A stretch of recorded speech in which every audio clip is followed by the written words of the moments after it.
Hi everybody, and welcome to today's video where we're going to dive right into Extinction by Hannie Rayson, and I'm going to challenge you today to think about this text in a couple of new ways. I'm going to put forward a few interpretations that I had whilst I was reading it, and I'm going to be looking at the what and the how.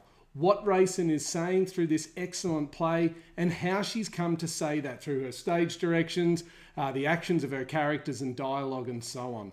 The idea of today is that it's going to sharpen up your interpretation and perhaps give you a few new ways of looking at this play and understanding it as you get ready for your SAC or for the exam. So let's dive right in. And the first question I'm going to put to you is to consider, what is Rayson's message in this? What exactly is she looking to get across? What are the values, the big ideas that we get from reading Extinction? And it's important here that we understand this as an interpretation of the message, that we don't have to be walking away with this is exactly what is right and wrong about this play. Millions of different people will see this many different ways, and that's okay. So long as you can show an insightful discussion and an analysis of the ideas that are being examined in this play, then you'll be fine. And one of the first ones I want to talk about is the idea of compromise and what that means. And within this play, we have all of these different characters who all sit at different points on that line of compromise. We have characters such as Andy, who fails to compromise with anyone, whose morals and his sense of justice and morality sees him as being completely incorruptible, completely beyond any form of compromise, that he believes that he knows what's right, he has a strong sense of what's wrong, and he's not willing to compromise with that at all. And then, of course, we have Harry Jewell, and you could look at him as someone who is very difficult to pin down when it comes to his morality and the way that he acts in the play. Clearly, there are signs that he is not to be fully trusted. But then there are also other ways of seeing him as perhaps he is a person who is just more complicated in his morals and more complicated in the way that he goes about things. When the two men seem to become two loggerheads when they're looking at each other and they're calling each other, a greenie who's unwilling to compromise and all these types of things, we can start to question not just who's in the right or who's in the wrong, but what we're learning from either one of these characters. Of course, by the end of the play, we begin to see Jewell as this person who has manipulated, who has lied, who has seen the two female characters as these sexual conquests. And so there's much that we can say about him where we can see that we don't trust him. But in the same regard, we also have to consider his actions with the funding for the project and whether by the end of the play, things are going to be better in his absence as the CEO of Powerhouse Mining, or whether things are only going to get worse. Of course, when we're looking at compromise, we need to do more than just talk about what happens to the characters. Of course, we can talk about them in a way where we show an understanding of the different dynamics about the idea of compromise that each of them show, but we need to have some really great language around it as well. And so the way that I'd be thinking about compromise at this play is that it's the intersection. Then that's where compromise starts to exist, at that intersection between our ideals and an idyllic way of looking at life, in this way of thinking about exactly how we want things to run in a perfect world, and then that idea of pragmatism and money and all of those things that come up as a way of being able to compromise some of your morals in for what might be the greater good. Of course, it doesn't just come down to the actions when it comes to environmentalists. In this play, we also have Dixon Brown, going in to delete those emails, and we see that compromise of her own ethics, of her own morals, of her own character. And so this idea of people being able to find these inconsistencies in themselves and struggle within that is something that is really ripe for analysis in this play. As I said before, you don't have to come to a complete conclusion over who is right or who is wrong or anything like that. Rather, just show the manner in which these ideas are examined and show an understanding of the difficulties in compromising. And really the question that, in my opinion, Rayson puts up, is compromise successful in this play? And I would argue that it's not.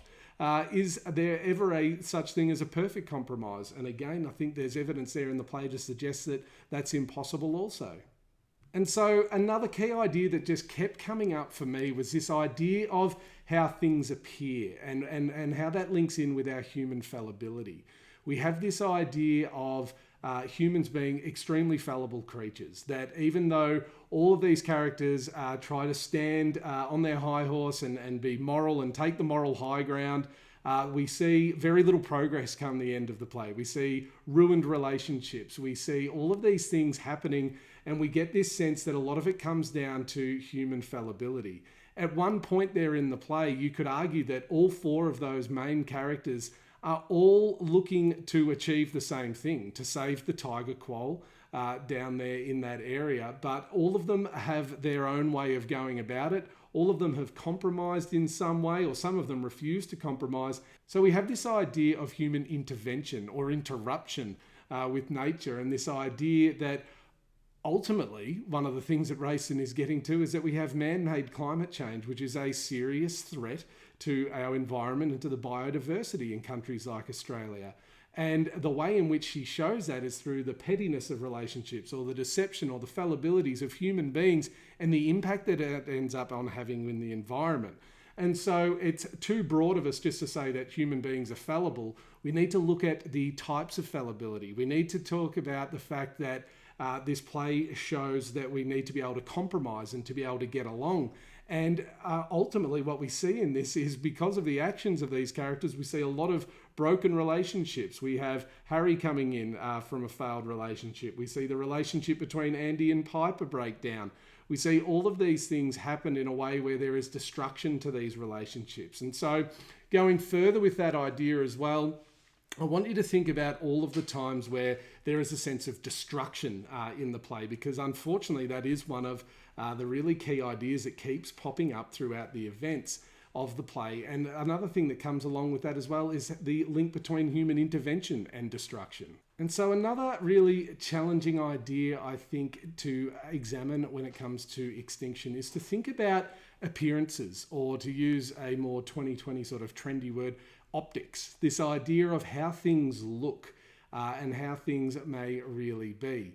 And we know that Dixon Brown is really critical of this idea of charismatic fauna, this idea that pandas are made to look like celebrities, and these types of things in a manner where it seems like people are more concerned about the cute animals, the fluffy ones, these ones that we look at and we think, oh, that would be sad if they were to be extinct, rather than seeing it from her more pragmatic point of view, that biodiversity and the saving of the environment is an important thing for all of us and for all of our lives as humans, not just this idea of saving the fluffy pandas and so on.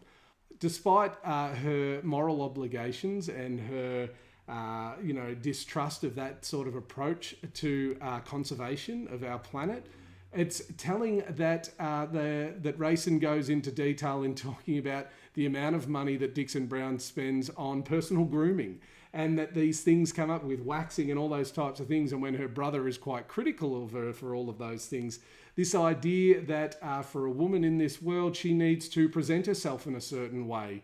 And the way in which Andy talks about it, like tree lopping, is again bringing up this idea of intervention or destruction, like this idea of a destruction of the body, or interfering with the natural way in which the body is in order to appear in a certain way. And when we put all of that evidence together, we can really get to the heart of these ideas, where it's about how things appear and how things may really be, and the idea of trying to find that balance between them. And to think about what that might say about us as an audience, for us to consider our own approach to these things, and looking at a society that is obsessed with these optics and the way that things exist, and that might be contributing to climate change and might be making these decisions and showing its own fallibility in a way in which we are all contributing to this climate crisis, yet people aren't able to work together in order to solve it. And so at this point, I want to pose a couple of questions to you. And the reason I want to do this is because, as I said at the start of the video, I want to challenge the way that you think about this play. And as I ask these questions, I don't want you thinking of a definite answer. And you'll notice that they are all open-ended, and that they are not designed to have one right or correct answer or reply or anything like that. Rather, they're there to challenge you and for you to think about not so much arriving at an answer, but thinking about what the play is saying along the way, that can really help you deepen your understanding of the key ideas of the text. And so the first question I want to ask is to ask you about what survives, in your opinion. and to start listing some of the things that survive and some of the things that fail to survive.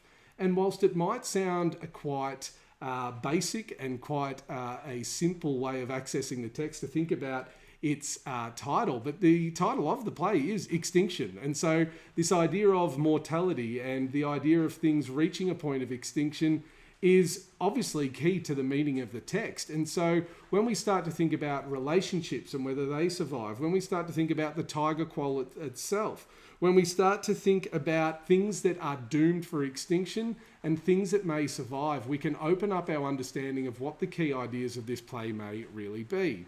And so with all of these questions, I'd love to hear your answers to them in the comments. And as always with these videos, some of the best interpretations tend to come up when people have watched it and challenged or supported or thought about and asked further questions down there in the comments. So I encourage you to do that.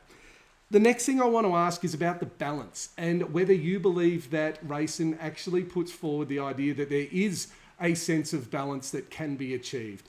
Does she, in your opinion, put forward a statement about how consensus is reached, about what the right level of compromise is? Is she critical of those who won't compromise, or is she critical of those who are willing to compromise? So that leads me to another question there. When we think about what does it mean to be truly committed to an ideal? If we are truly committed to an ideal, does it mean that we are steadfast and stubborn in our views and that we fail to compromise at all, that we refuse to compromise when it comes to our ideals because we have such a strong sense of what is right and what is wrong? Is that a true sense of being committed to an ideal? Or is it to take a more pragmatic view of an issue and to think about the way in which you can be helpful and the way in which you can reach your goal by being able to compromise with these things? Of course, that's up to you with your interpretation, and I would suggest there's evidence for both ways of thinking.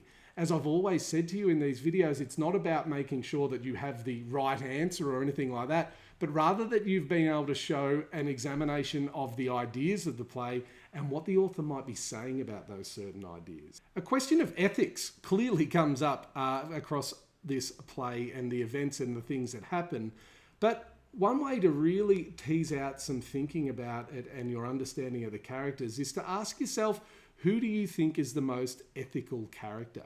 If I was teaching this in a classroom, it would be one of the early questions that I put to a class, and I'd be asking them to defend their point of view and to argue it amongst each other. Because as always, the idea would be that the responses that we get are going to build our knowledge and allow us to say more and analyse more about the characters. What is it that makes a character more or less ethical or more or less morally corrupt than someone else? What is it, in your opinion, that leads one of these characters to being morally superior to some of the others that are there in the play? And finally, I want to pose to you the idea about what this play might be really about, and to ask you whether you think this play is about unity or whether this play is about division. I'd be really interested to hear what you think and would love to see your comments down there below. And so we're going to finish off today's video with the idea of how. I mentioned at the very top that we were going to talk about what Rayson says throughout the play. And now we need to also be talking about how she says it, how she gets those ideas across. And so I'm only going to mention a few things that really stuck out to me upon my first few readings of this play. The first of those being a simple thing such as the name of Jules' company, Powerhouse Mining, and what comes along with that. This idea of a capitalist society with a very successful mining company titled Powerhouse, that in order to be successful in big business and to be able to wield influence with money and grants and these types of things, is this idea of being all powerful and what comes with power.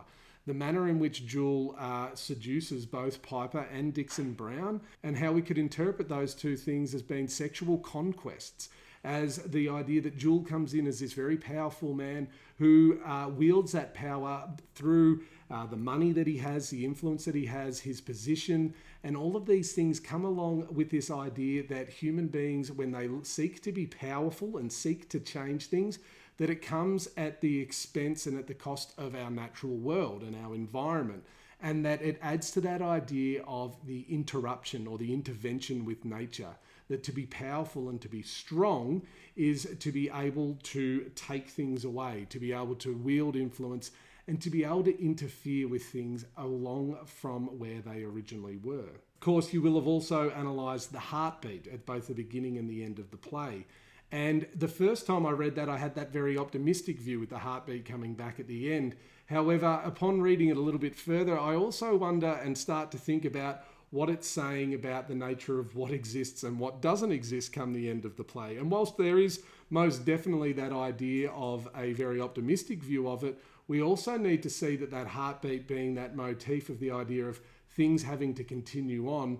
And really there is evidence there to suggest that if things continue on the way that they have been in that play, that there will be many more things that are lost than what are actually held on to. And of course, we have the tiger quoll and what that is symbolic of. And what's really telling about this is the first time you read this play, you would have seen Andy and the way that he euthanizes the animal and that discussion and that argument that comes up with Piper and that idea of they're all worth saving. And so we get introduced to that idea of pragmatism and idealism. But of course, when we come to understand what Andy is going through and when he's thinking about his own mortality, the symbolism of that tiger quoll at the beginning and the fact that it is mentioned that it's a female brings on a lot of ideas about the sense of mortality and this cycle of life and the idea to be able to regenerate and to repopulate and what it takes to survive amongst a world that is so hell-bent on progress that it leads to the destruction of our natural world. And so that's just a few ideas. As I said, it's just a scratching of the surface. And so thank you very much for watching. If you've enjoyed the video, check out the other videos that we have on our channel. Hit subscribe and like the video so that we can get the word out there to other people. I really appreciate you watching. If you have any questions about anything that's come up in the video today, be sure to put them down there in the comments and I'll get to them as soon as possible. But until I see you next time, thanks very much for watching and all the best.